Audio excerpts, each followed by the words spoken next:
Hi guys, hello and welcome to my channel manga force. चलिए explanation शुरू करते हैं। एपिसोड शुरू होता है और हमें नियली को दिखाया जाता है जो कि अपने रूम में होता है और उसके शर्ट में कुछ हिलता है और हमें दिखाया जाता है कि फायर गॉड्स उसके शर्ट से बाहर आते हैं, जिसको देखकर नियली बोलता है सिस्टर गॉड्स, और उसे देख नियली तक आते हुए बोलता है इतने समय तक तुम मेरी नींद में कैसे रहे। मैं वहाँ तुम्हारे बारे में लगभग भूल ही गया था।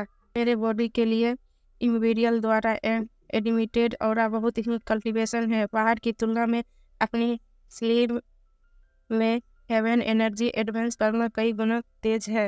इम्पीरियल के बारे में कि ये एक स्पिरिचुअल प्लांट है जो कि नियली के लो सी में है। फिर गॉडेस बोलते हैं जिस तरह से आपने इसे रखा है वह मुझे एम्बैरेस कर रहा है। नियली गॉडेस की बात को सुनकर हाँ में सर हिलाता है और बोलता है ये स्पिरिट स्टोन आपके लिए है, वो कल्टीवेशन के लिए नेसेसरी है। गॉडेस स्टोन को लेकर बोलती है फ्रेंड्स, गॉडेस का नाम यूयान है और मैं अब से गॉडेस यूयान बुलाऊंगी। मैं जानता हूँ कि ये स्पिरिट स्टोन बहुत ही प्रीशियस है। Thank you नियली।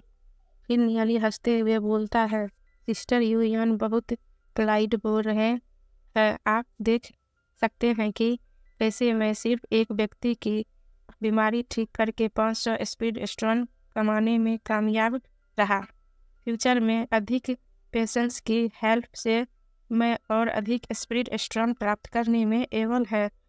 इसीलिए ये कुछ रियल में कोई बड़ी बात नहीं है। गॉडेस यू नियली को प्यार से देखने लगती है। नियली बोलता है कि इन सभी लंबे वर्षों में आप इन लोगों में से हैं जिन्हें मेरे साथ एक फ्रेंड की तरह ऑनेस्टी से व्यवहार किया है। फिर गॉडेस यू बोलती है चाहे कुछ भी हो मुझे अभी भी आपको धन्यवाद बोलना है। यदि आप नहीं होते तो शायद मैं अभी भी ब्लैक स्प्रिंग के भीतर बंद होता। गॉडेस यू ये सब बोलने के बाद वो नियली को एक प्यारा सा किस करते हैं। यह देख नियली भी हैरान हो जाता है और सोचता है ब्लैक फ्लेम के सामने टावर से बाहर आने के बाद देवी प्रकट होती है और जेंटल हो गई है।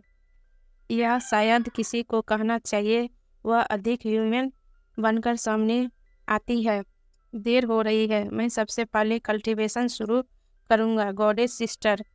नियली यह सारी बातें करके स्पिरिट स्टोन को जमीन पर रख देता है और एनर्जी एब्जॉर्ब करना शुरू कर देता है। फिर गॉडेस यू भी नियली को देखने के बाद अपना कल्टीवेशन शुरू कर देती है और वो दोनों ध्यान से कल्टीवेशन करने लगती है।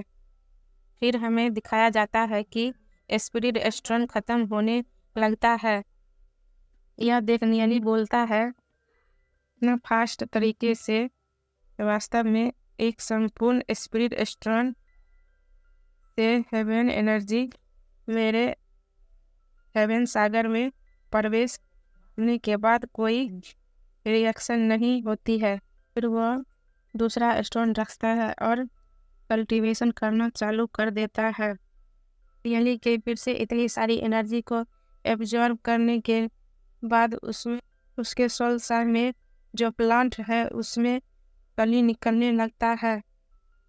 हमें दिखाया जाता है कि बहुत से स्पिरिट स्टोन खत्म हो जाता है। यह देखकर नियली बोलता है मेरी कल्टीवेशन रियल में 10 स्टोन की पावर से थोड़ी सी ही बनी है।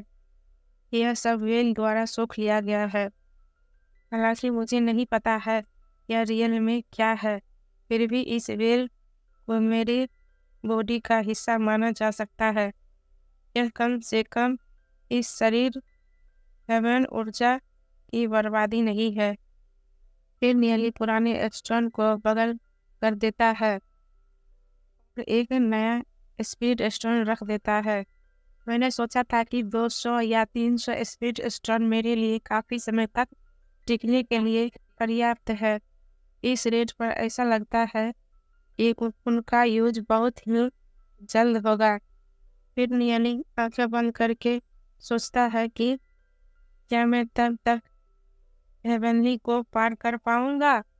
फिर हमें दिखाया जाता है कि नियली भूखे नंगों की तरह स्टोन की पावर को एब्जॉर्ब कर रहा था। फिर वो स्क्रीन पे तो प्यारा काइटी चिकन दिख रहा है जिसका नाम जिनदान है और मैं इसे काइटी जिन बुलाऊंगी। हमें दिखाया जाता है कि काइटी जिनदान अपना आँख खोलता है और नियली को देखकर हैरान होता है। बहुत देर कल्टीवेट करने के बाद सियली सोचता है कि तो फिर आज नहीं रुकूंगा। आखिरकार एक बार मैं बहुत अधिक एनर्जी को अवशोषित नहीं किया जा सकता। मुझे कुछ समय के लिए अपनी कल्टीवेशन को स्थिर करने पर काम करना चाहिए।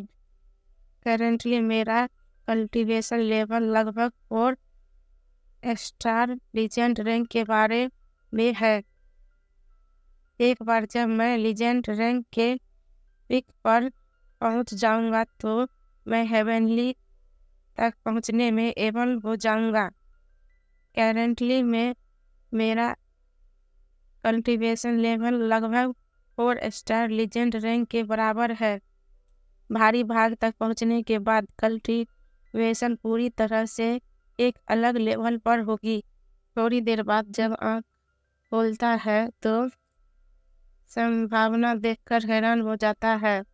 यूजलेस हुए स्ट्रॉन फिर यदि यह एक यूज स्पिरिट स्टोन है तभी हमें फाइटी जिंदन को दिखाया जाता है जो एनर्जी खत्म हुए स्टोन को खाकर और मोटा हो जाता है।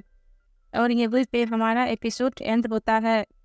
और मांगा फोर्स को जरूर लाइक एंड सब्सक्राइब करना मत भूलिएगा। और कुछ सजेस्ट या क्वेश्चन पूछना हो तो कमेंट बॉक्स में ज़रूर कमेंट कीजिएगा।